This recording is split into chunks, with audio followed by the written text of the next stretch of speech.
আসসালামু আলাইকুম। চাকরি করতেছি ভাই বোনেরা। সরকারি চাকরি বিভিন্ন পদের নিয়োগ পরীক্ষা ফি সরকার কমিয়েছে।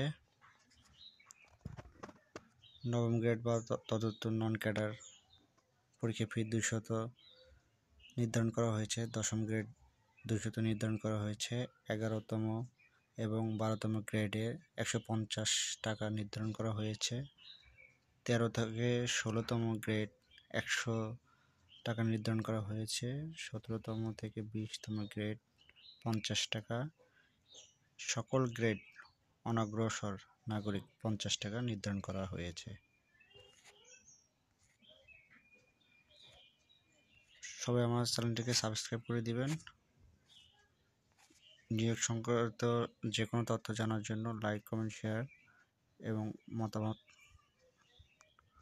কমেন্ট বক্সে লিখে জানাবেন। আসসালামু আলাইকুম।